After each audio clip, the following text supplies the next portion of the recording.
Assalamualaikum warahmatullahi wabarakatuh. Bagaimana kabarnya? Semoga sehat-sehat selalu. Untuk materi kali ini kita akan membahas tentang peradaban-peradaban awal dunia.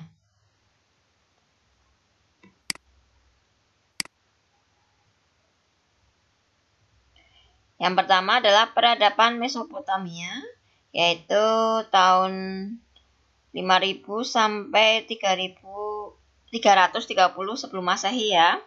Ini merupakan peradaban tertua di dunia. Kemudian di sekitar sungai Efran dan Tigris.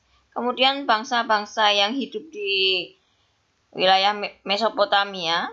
Ini bangsa Sumeria, Akkadia, Guti, Elam, Amori, Asyur, Kaldea, Persia, dan Makedonia Yunani.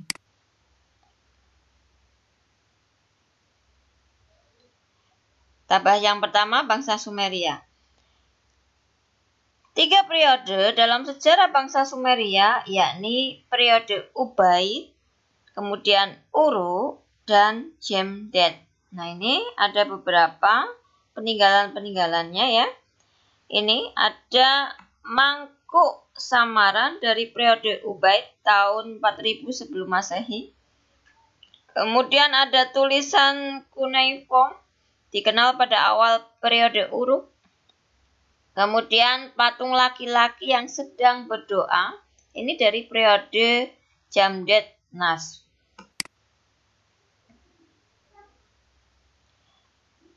Kemudian selanjutnya bangsa Akkadia. Pada tahun 2200 sebelum Masehi, Raja Sargon Agung berhasil menguasai Sumeria dan kerajaan Akkadia menciptakan sistem pos pertama. Raja Sargon kemudian memperluas wilayah kekuasaannya sampai Mesopotamia Selatan dan Utara. Era kepemimpinan Akkadia disebut juga era Sumero-Akkadia. Pada masa kepemimpinan Naram-Sin, wilayah kekuasaan diperluas hingga Teluk Persia dan Mesir. Kemudian bangsa Akkadia dikalahkan oleh bangsa Guti dan menjadi penanda berakhirnya kekuasaannya. Kemudian ini adalah benda-benda hasil kebudayaan bangsa Akkadia. Ini ada cap silinder, ada kerang bertuliskan nama Raja Rimus, kemudian ada prasasti kemenangan bangsa Akkadia, kemudian ada sebuah perjanjian aliansi. Selanjutnya yang ketiga, ini adalah bangsa Guti, Ur, dan Elam. Kekuasaan bangsa Guti hanya berlangsung selama setengah abad. Bangsa Guti kemudian ditaklukkan oleh kerajaan Ur di bawah kepemimpinan Ur-Nammu. Ini 2000-an sebelum Masehi.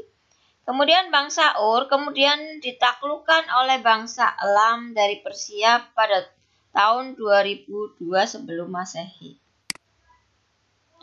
Kemudian ini adalah hasil kebudayaannya ya. Ini batu bata dicap dengan nama Ur-Nammu. Ya, bangsa Guti. Kemudian ini ada batu bercap Ur-Nammu juga.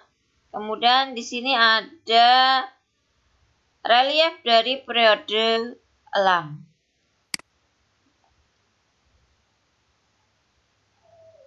Selanjutnya adalah bangsa Amori. Di sini kita lihat ada patung ya. Ini adalah patung dari Raja Hammurabi. Inilah yang menciptakan nama Babylon dan hukum tertulis yang dikenal dengan Kodeks Hammurabi. Kemudian ini patung dari Raja Asyurbanipal. Ini yang membangun perpustakaan besar di ibu kota Niniwe.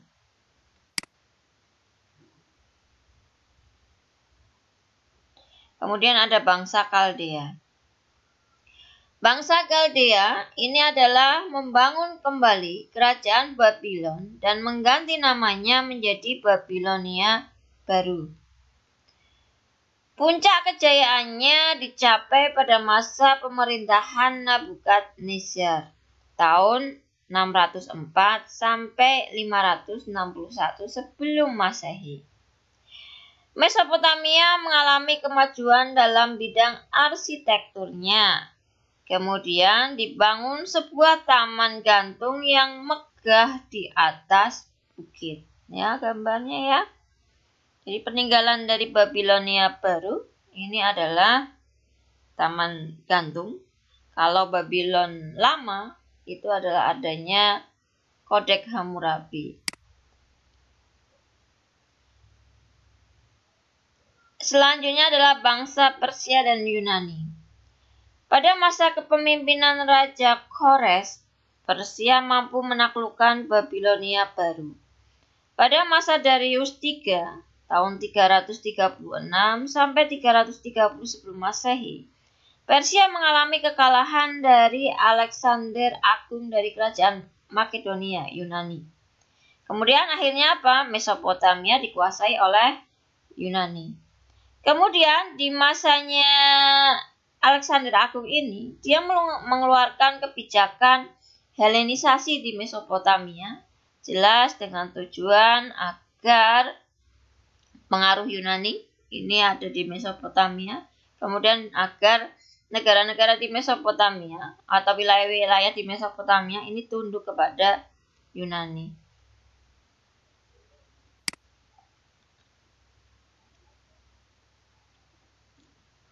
Ini ada struktur ya, struktur masyarakat Mesopotamia. Ini posisinya di atas itu ada imam atau raja, kemudian ada pedagang, kemudian ada peternak, pemburu, ya, peternak pemburu. Kemudian yang paling bawah ini adalah budak.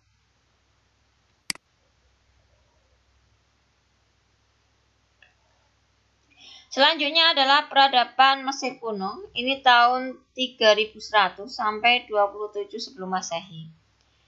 Peradaban Mesir kuno terletak di lembah Sungai Nil, Afrika, terbentang di aliran Sungai Nil sepanjang 6.400 km. Herodotus, menurut Herodotus ya, Mesir itu merupakan hadiah Sungai Nil. The gift of Nile.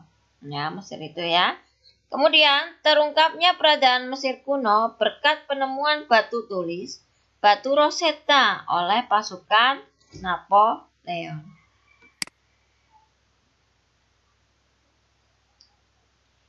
Kondisi sosial dan politiknya untuk pemimpinnya adalah sebutan Fir'aun.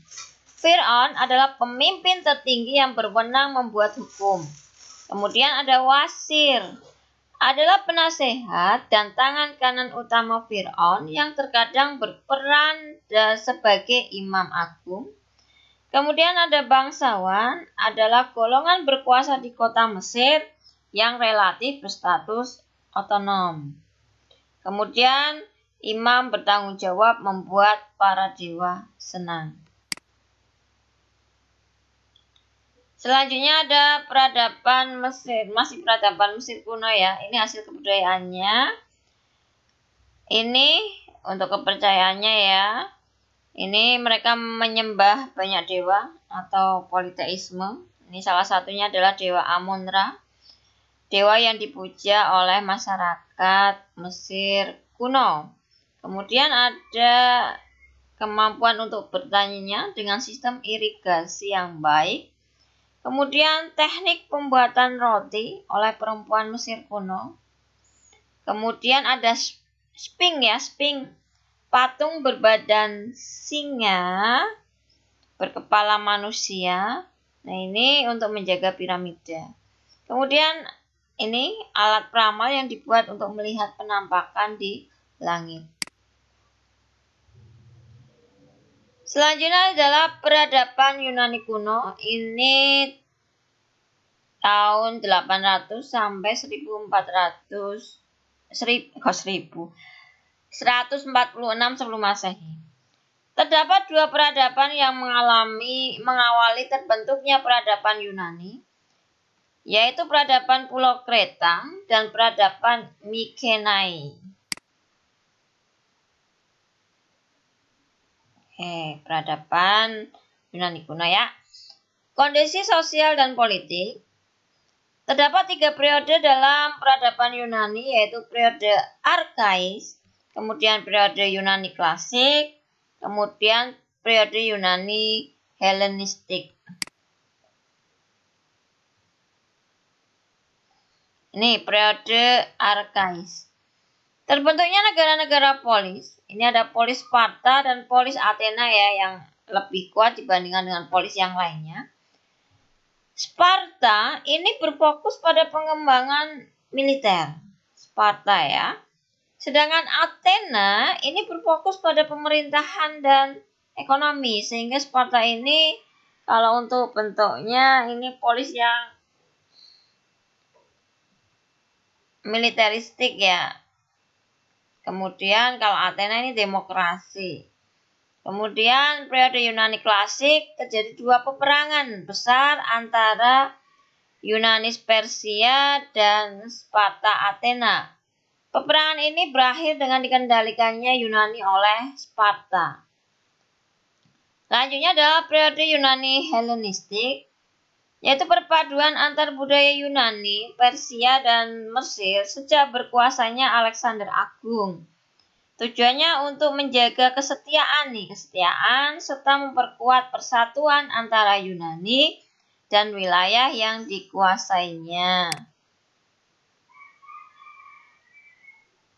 Ini perkembangannya ya, ilmu pengetahuan itu berkembang, jadi muncul tokoh-tokoh di bidang ilmu pengetahuan.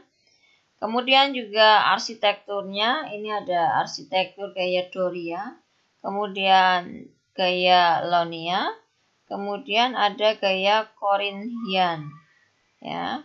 Kemudian sistem pemerintahan juga berkembang, kemudian seni bangunan juga berkembang.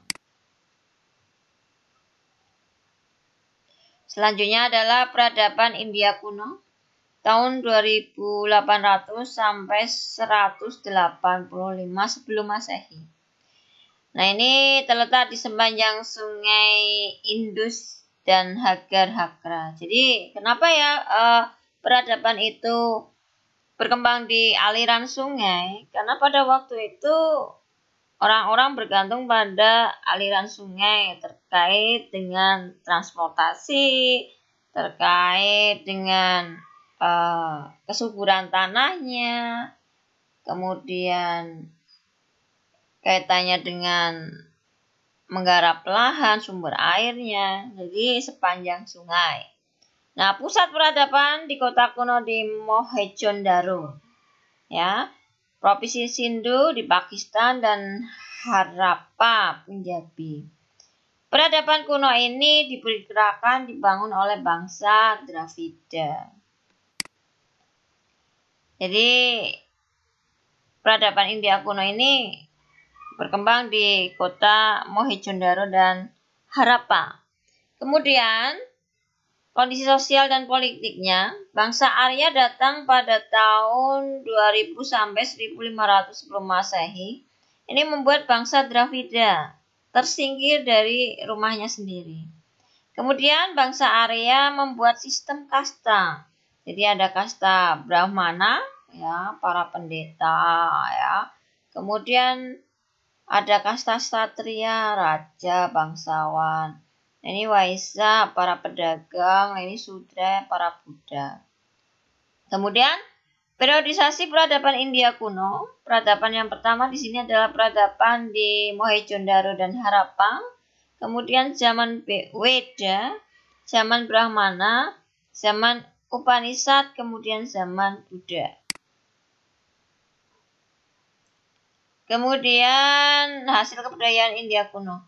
Nah, ini tata kota Mohenjo-daro yang rapi dan teratur, kemudian sistem sanitasinya sudah bagus ya, tata kotanya sudah bagus. Ini. Kemudian ada cerita-cerita ya seperti cerita Ramayana. Nah, di Indonesia ini cerita Ramayana di Indonesia itu mendapatkan pengaruh langsung dari India.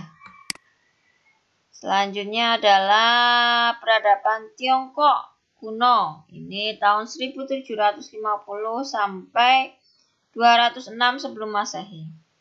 Nah, ini peradaban ini terletak di daerah yang subur yaitu di lembah Sungai Kuning atau Huanghe.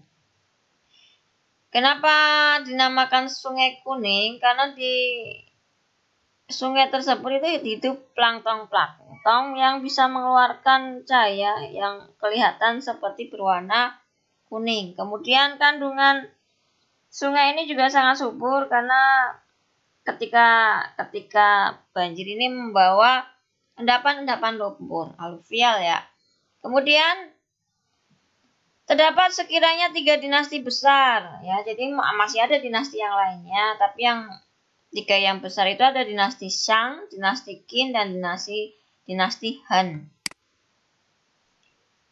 Selanjutnya adalah kondisi sosial dan politik. Nah, ini dinasti Shang ya. Didirikan Raja Cheng Tang. Pusat pemerintahnya di Henan. Kemudian corak pemerintahnya bersifat feodal. Berkembang teknologi dari logam perunggu. Kemudian dinasti Qin. Titik awal bersatunya bangsa Tiongkok, Kaisar Yinzhang bergelar Shi Huangdi. Jadi ini pada masa inilah dibuatnya tembok besar Cina ya. Kemudian juga itu makam raja-raja yang terakota itu. Ini juga ketika masanya Shi Huangdi. Kemudian ada dinasti Han. Ini ada pendirinya adalah Liu Bang, Kaisar Gao. Kemudian membagi negara dalam beberapa negara bagian. Selanjutnya hasil kebudayaannya yaitu pada masa Kaisar Hou, kesejahteraan Tiongkok berkembang pesat seiring semakin lazimnya penggunaan kertas dan tinta. Kemudian mengembangkan seni melukis pada keramik, kain sutra, dan lukisan. Kemudian pengembangan gastronomi, akupuntur dan pijat refleksi, pengolahan barang tambang, kemudian mengembangkan ilmu astronomi untuk pertanian. Nah, ini gambar runtuhan peninggalan dinasti Han di Dunhuang, Provinsi Gansu, Tiongkok. Dunhuang adalah kota penting di jalur sutra. Jadi jalur perdagangan ya yang melalui darat itu namanya jalur sutra. Selanjutnya adalah sistem kepercayaannya, ajaran-ajarannya ya. Di sini ada ajaran Konghucu atau ajaran Konfusius. Ini berkembang pada masa dinasti Han. Inti ajaran ini adalah hubungan yang selaras antara raja dan rakyat, ibarat hubungan ayah dan anak. Ajaran ini sangat mengedepankan sikap pengertian dan menghormati orang tua. Lalu ada Lao Tse yang dikenal dengan ajaran Lao Tse, dikenal dengan nama Taoisme. Ajaran ini berisi semangat keadilan, manusia menyerahkan diri pada nasib yang telah digariskan dan kesejahteraan. Kemudian ada Mengse. Nah, di sini tokohnya adalah Mencius ya. Mencius ini adalah murid dari Konghucu, dari muridnya ini nih. Ya, yang ajarannya Konfusius tadi. Nah, ia mengkritik ajaran Konfusius yang membenarkan segala tindakan raja. Ajaran Mencius mengatakan jika seorang raja melanggar hukum harus diperingatkan dan dapat diturunkan dari tahtanya. Ini ya ajaran Mengse.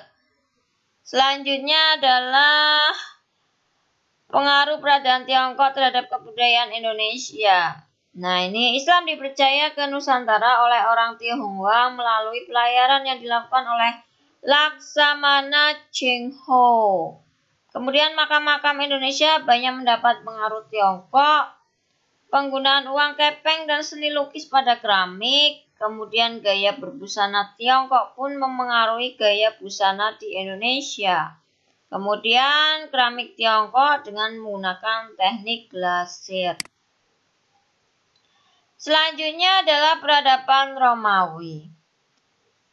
Peradaban Romawi dibangun oleh suku Latia di sisi kiri lembah Sungai Tiber, Italia Tengah.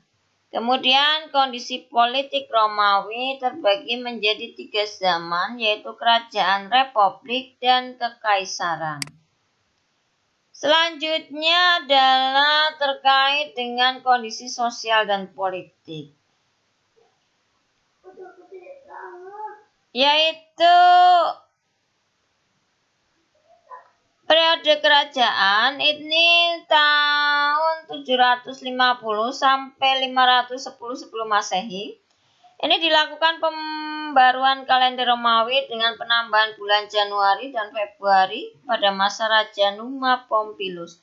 Nih ya, kalau gambar ini dianggap sebagai kepercayaan orang, maksudnya yang dipercayai, cerita yang dipercayai oleh bangsa Romawi bahwa keberadaan Romawi ini tidak terlepas dari adanya 2 anak yang bernama Romus dan Romulus yang diasuh oleh serigala.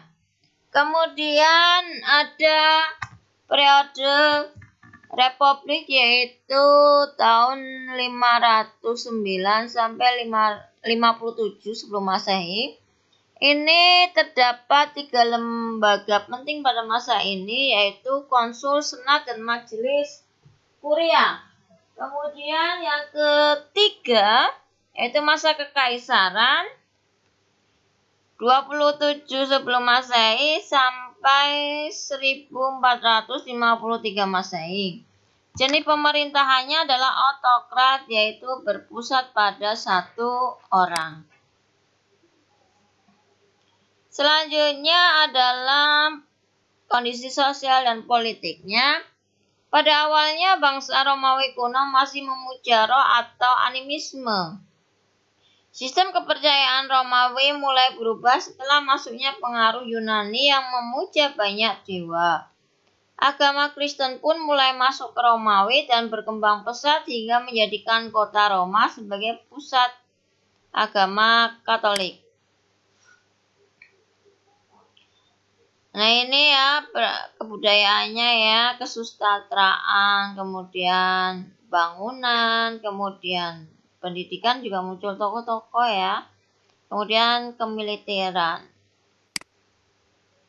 Selanjutnya adalah peradaban Amerika kuno, yaitu tahun 1750 sampai 206 sebelum Masehi. Ini ada beberapa peradaban Maya, Aztec, dan Inca. Peradaban Maya ini terletak di wilayah Meksiko Tengah, terkenal dengan ritualnya mengorbankan manusia. Kemudian ada peradaban Aztec, terletak di danau sebelah selatan Texcoco. Kemudian ada peradaban Inca, terletak di sekitaran danau Titicaca dekat pegunungan Andes, Peru. Yang pertama adalah bangsa Maya, bangsa Maya ini hasil kebudayaannya menggunakan huruf hieroglif pada penulisan di kulit kayu dan bangunan makam serta tiang-tiang batu. Nah ini piramida Aztec ya, di Sisilia, Acatitla, Meksiko. Kemudian ada Machu Picchu atau sering disebut kota Inca yang hilang. Ini berada di atas lembah Urubamba di Peru. Tata kota dan arsitektur yang megah membuktikan majunya peradaban Inca. Ini ya Machu Picchu ini. Ini pada tahun 2007 ini. Kemudian ini ketika tahun 1912. Nah, sekian ya terkait dengan materi peradaban kuno. Wassalamualaikum warahmatullahi wabarakatuh.